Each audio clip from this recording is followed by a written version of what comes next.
Okay, so I'm going to set up the landmarks now for the neck carve. I got the heel pretty good here, right? I've got it pointed here, and got a nice kind of a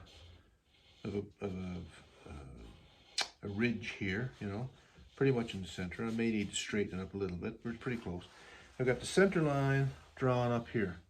This is the back of the neck, right?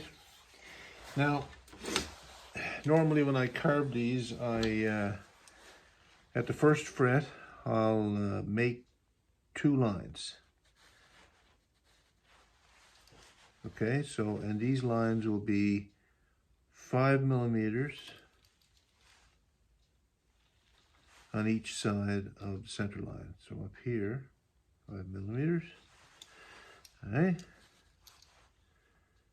And then down here at the 12th fret, there are 10 millimeters on either side. So I can't get to the 12th fret because 12th fret is back here, okay?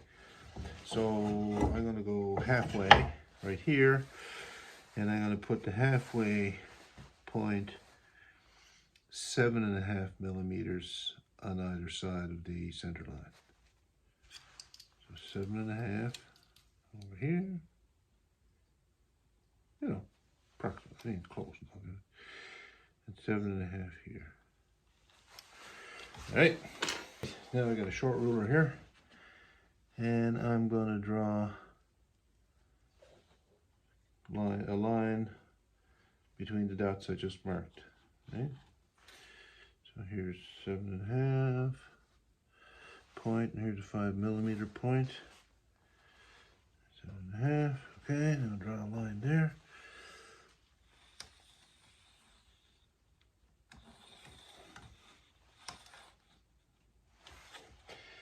And over here, same here. Make those lines.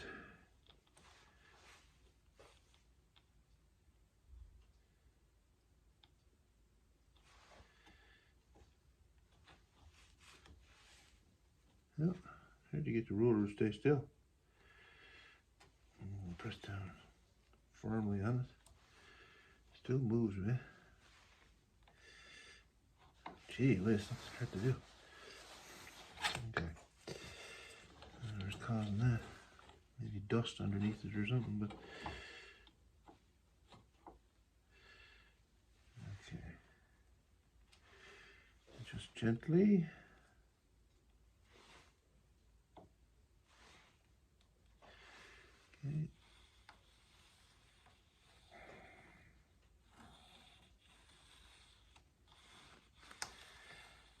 Okay. Okay. So I got a center line, and I got 2 lines kind of diverging here so that they're 10 millimeters on either side of the 12th fret down here, and just 5 millimeters on either side of the first fret up here. And so the neck is already tapered on the top here, but on the back, just sort of created another taper to kind of match up with that. Now the other thing to consider here, so is that I'll be carving this piece of mahogany without the fretboard in place. So there's going to be a no-go zone or no carve zone close to the edge of the surface, the top surface, because I'll carve that once the neck is glued on, right? So I'll carve everything else, and then I'll, you know, finish it off after the neck is on. So the first carved line on the side that I'm going to make is going to be 1/3 of the distance down from the top of the fretboard. So the overall distance here is 25 millimeters. It's 1 inch, right? So I'm going to go, you know, 16 millimeters, right? Which is 1/3 of the way. So 16. Yeah, I'm pretty much there. It's this line that I've drawn here. I kind of eyeballed it before, but I'm going to just enhance it a bit here. So this line here. And that's just rough. You know, I mean, you don't have to be exactly 2/3 distance, but it's a guideline. And then this on this side, same thing. So 2/3 of the overall distance from the bottom. So basically I'm going to be carving this to that line and not beyond. And then this last little section here will be finished off later. Now, what I end up with here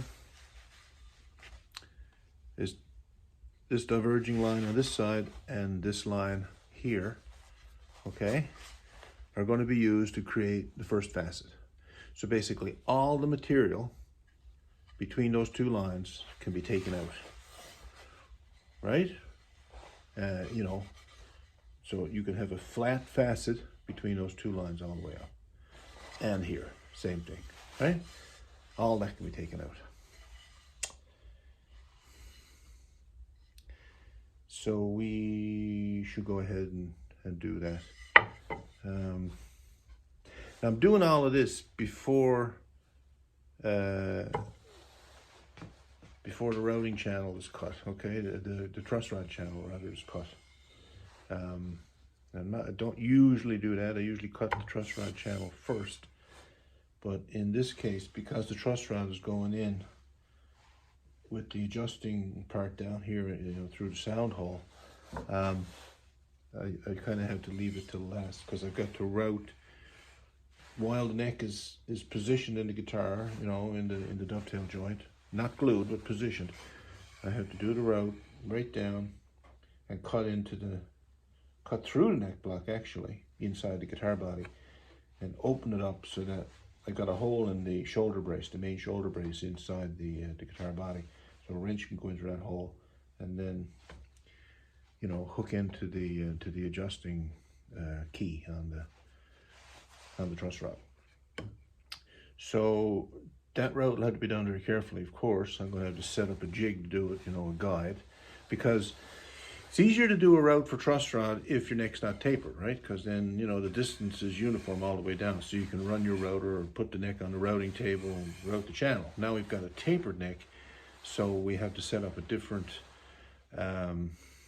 jig or guide so that the router doesn't go off course, you know, and screw up the neck. So, but that's another consideration for later. Right now, we'll go ahead and do the carve. So carve the neck's, you know, is a bit of a daunting kind of a task, I guess, if you just think about it. Oh, how am I going to do that? I'm going to, you know, carve a neck. Well, it's not as bad as you think if you approach it, you know, systematically. So doing these carve lines is the first thing, right? And so all we're going to do now, like I said, we're just going to take this material out between the side line here, just below the fretboard, and this diverging line here on this side of the midline. I usually start out with a spoke shave, right? And just because it removes material quickly. You know, if you're rasping this, it'd take you forever, right? Well, not really, but it'd take you longer. Not exactly forever.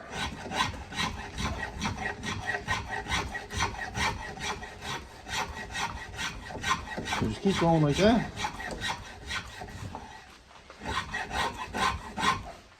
And we'll come back in a bit. And spoke shave's coming well. I got a vise here that accommodates the taper of the neck because these jaws swing back and forth this way. So as you put the neck in, as you tighten this, the jaws conform to the taper, right? And it cinches it in really nice. So I just usually put my chest against it or my tummy against the other end here that supports it, and then I can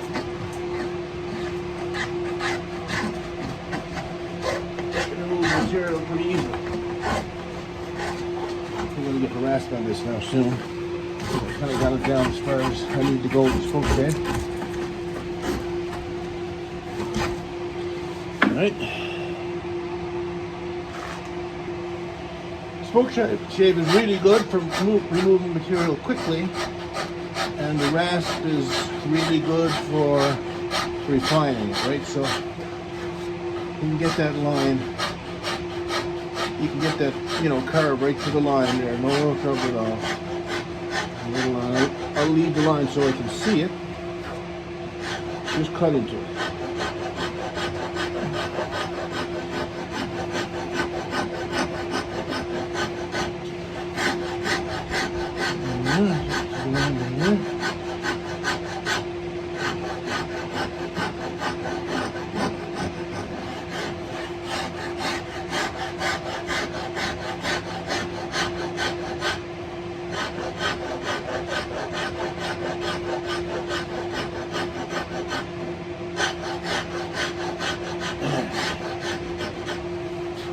Well, I'm right along the line here, and I'm very close to the line here. Now I'm at the line there, so there's a bump here in the middle. I'll just remove that, flatten it out. There we go. You know, transition these areas here afterwards, right? And I'll turn the neck around. See, I've got a facet cut here, right? All the way down. And you can still see this line, and you can still see this line.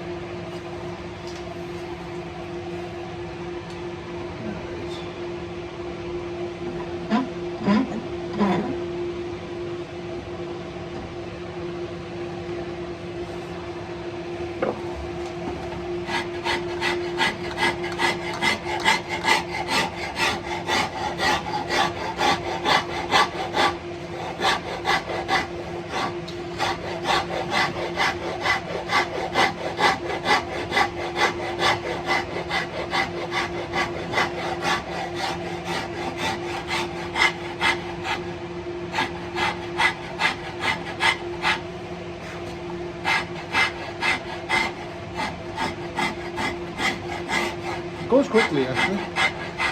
Not like you might think, you know, you think carving the neck going down, take forever. Now it did, when I was at it first, doing it all with the rasp, it would take a lot longer, but I can get a neck carved down now pretty quickly. Within half an hour or so, we're pretty close to where I need it. Now this area here gets transitioned. You know, you sort of blend the contour in with the contour of the heel here, right? And we're going to refine all that later with a scraper, some sandpaper, you know, and just blend it all in nicely so that it's all one piece. Okay, we got it there now.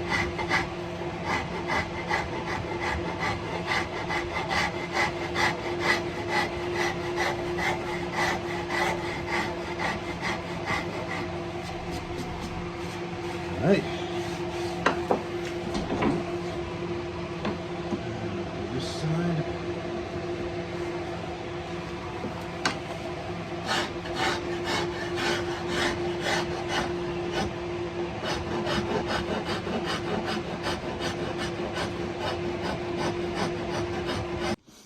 Yeah, here we go.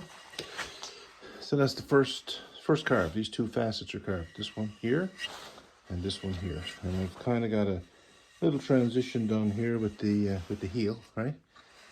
And later on, you know, we'll refine that, get the symmetry in it. And I've done a bit of a transition here to the headstock. And later, you know, we'll refine that. So now,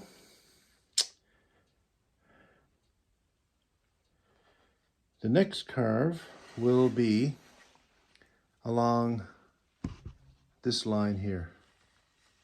Okay, and what we'll do, we'll take our rasp and place it along this line as such. So the angle here is the same as the angle there. So you're kind of, right, and you're going right along that line and you carve it into the center line.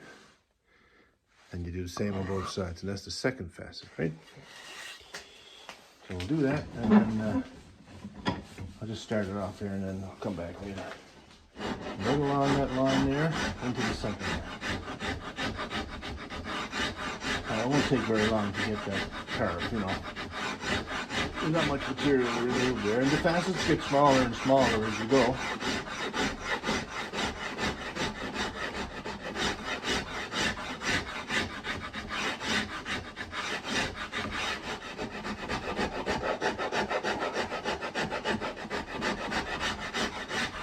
So you see there's a method to it, right? A technique, and like anything, you follow a basic technique and it takes you to where you need to be.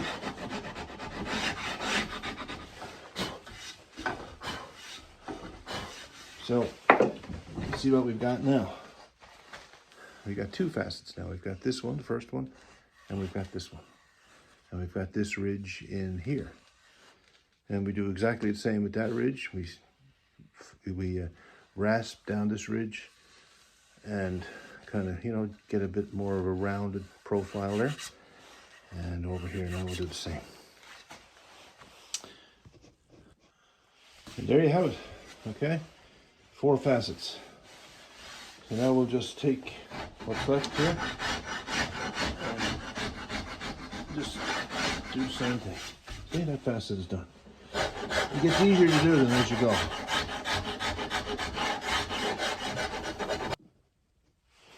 You got a scraper now with a rounded edge, a little bit of a burr here. I don't know, might need to be sharpened, but I think for now it's probably all right. So we just kind of scrape that and smoothen it. On this side, same thing. We got our no-go zone here. Stay away from that for now.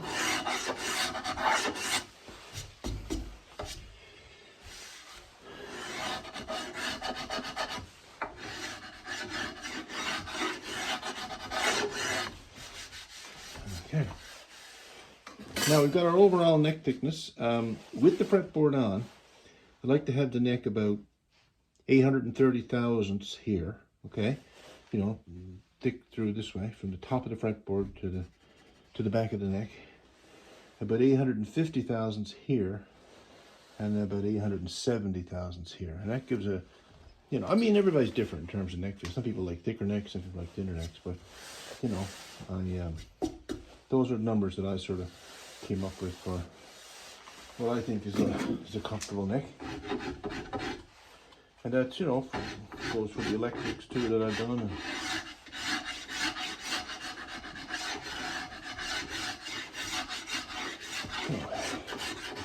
refine this a bit. And now we'll get our thickness, roughly. I won't go right to 830. I'll finish it, refine it once the fretboard is glued on, because then I'll have, you know, the final exact measurements to use. Okay, so this is the fretboard. It's at final thickness, 7 millimeters. So I'm just basically going to hold that there, okay? Measure this thickness here. So in the end, this will be 830 thousandths. Right now, it's 1,050 thousandths, so it's just a little over an inch. So I won't go to 830 thousandths. I'll probably go down to 900 1,000ths, right? And then I got a little bit left to work with. So I'll take away the fretboard now, do the measurement again, and I'm at hold on a second now. So the thickness was 1,050. I basically want to take 200 1,000ths off, so 0.2 inches, right? And that'll get me down around, no, I don't want to go down that far. I'll take 150 thousandths off, right? So 0.15 inches. I mean, the numbers sound small, and they are, but they make a huge difference, okay?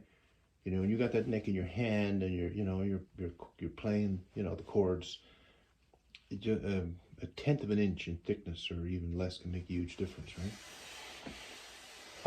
So we started at 1,050. I'm aiming for 830. So that's about what, 220. So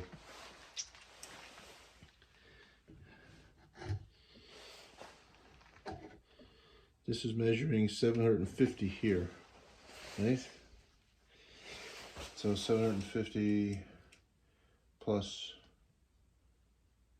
say, 200, 960. So,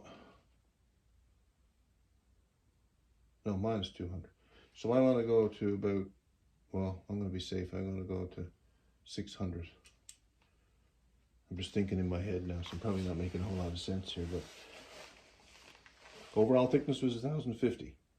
I want to go to 900, so I'm going to take 150 off. Right, so I take 150 off, so 750, take 150 off. I'm going to aim for about 600. So I just usually put the rasp across like this. Just cut down.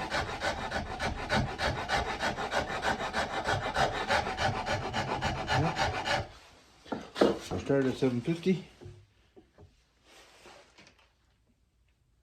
That's 720.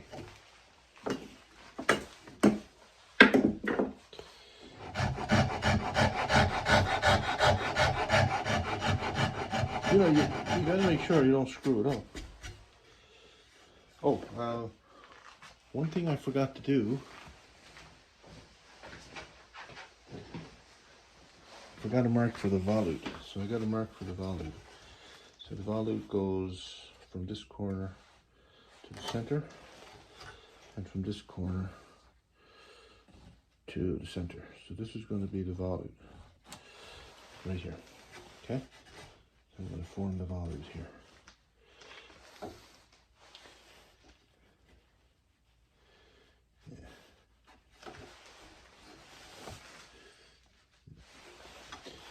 Try that. Start with that. Okay, so this is the volute here.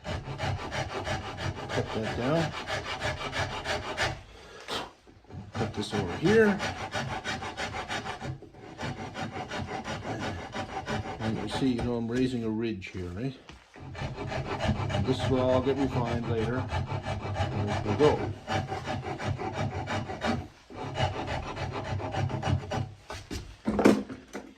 So I started at 750 and now I'm at 680, 685. Okay. Just another little bit.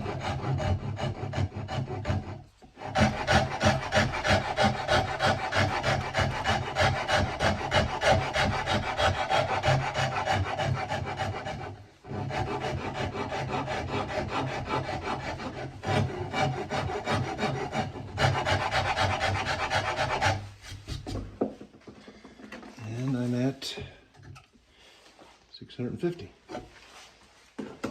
So 50 thousandths left to go, right? Which is a 20th of an inch, if you think about it. 1/20th of an inch. Not very much.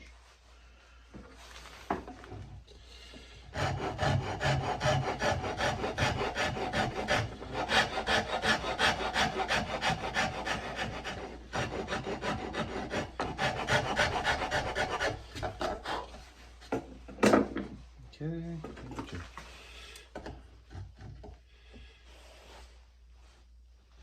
50.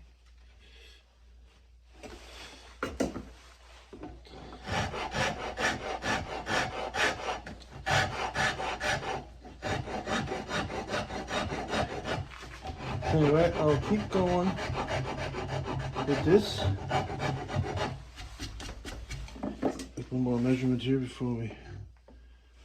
Okay, so still 650. All right. So I'm going to continue down here. I'm going to get, 650. I'll get down to, say, I'm going to 600 here. I'm going to 620 here, right? And I'm going to 640 down here. And then you put the fretboard on, and you'll be close to the measurements that you need. Okay, I got a little cautious, so I'm only going to about 650. I'm 620 here actually, so that's good. 630 there, 640, and 690. So I'm going to stop there because when the Truss Rod Channel is about 10 millimeters deep, so it's about a centimeter deep, and 690 or 600 and say 20 is 15 millimeters.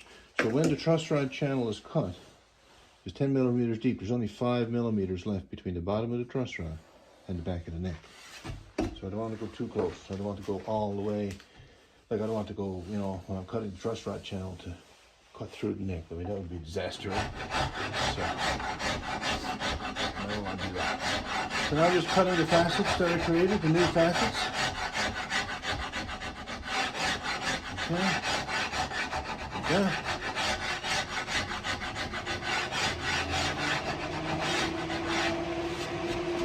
On this side.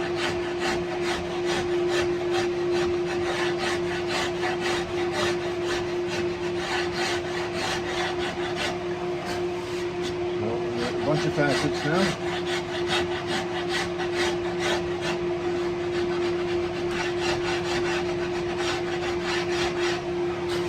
Now facet each one of those again. So we got one ridge, 2 ridges, 3 ridges, 4 ridges, and the center flat area. Right. Take this ridge down. That's gone. This ridge down on this side. That's gone. It'll take long once you get down low, you know. This ridge here, yeah, that's gone. And this ridge, that's gone. And I kind of just go to a generally round sort of configuration here like that. Raspy, try to get it smooth.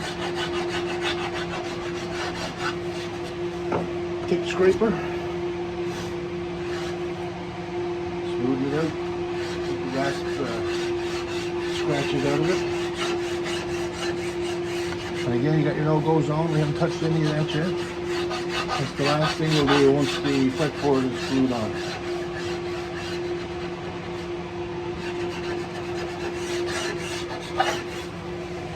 Now I'm going to kind of a neck that feels generally round, smooth.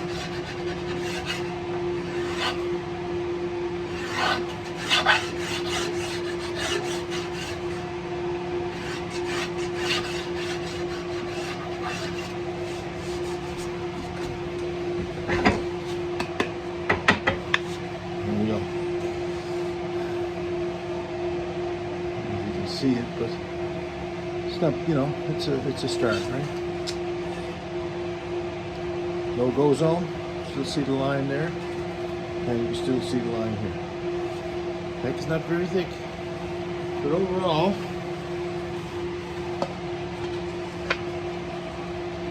you know, when the fretboard is on, it will be as thick as you would expect the neck to be. And I remember the fretboard is going to be tapered as well, so this will be a little thinner here. It will have a 12-inch radius on it. The sandpaper work.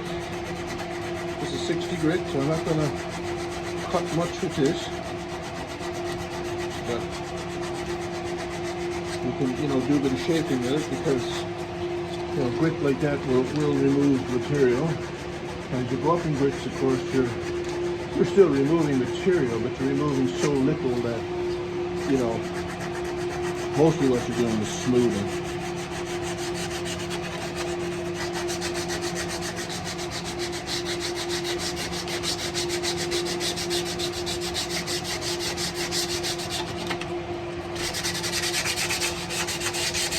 Well, mahogany is really nice. I mean, you wonder why certain woods are used, you know, in this for this sort of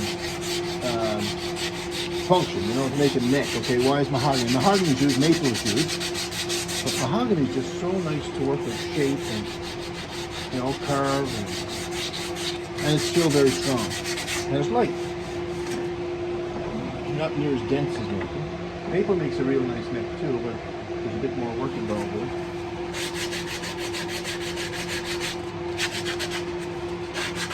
For an acoustic guitar, mostly what you'll see is mahogany. And of course with electrics you'll see mahogany and maple.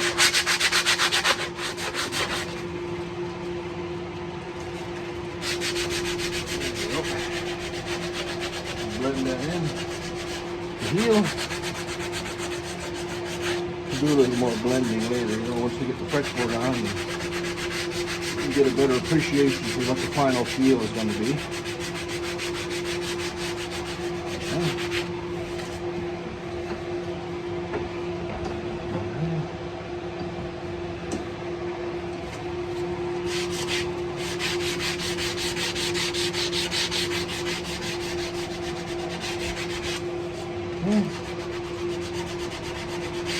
We're going on to, this is 120. Okay. Work it with 120 and get some of the 60 grit scratches out. And then you just kind of go up in grits with your paper like that, and it works an awful lot better. Rather than going at it in the beginning with, you know, high grits, you're not going to get anywhere. You're sanding all night, right?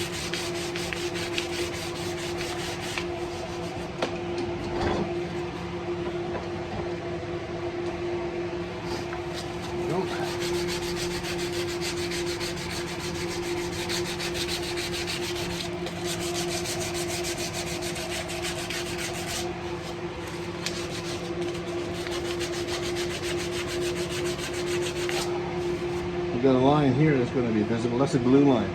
One of the pieces that were used to make the heel. And I don't know how well that's going to hide in the end when I've done the final sanding. There we go. Here.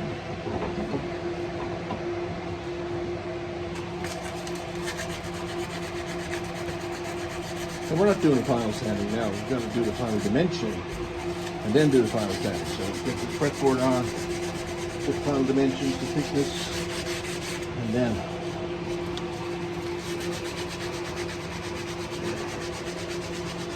the volley.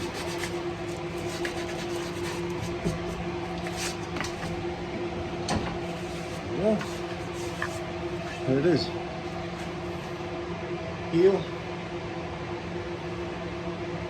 Right up to the headstock. Okay. There you go. Very nice. Got a nice feel to it already.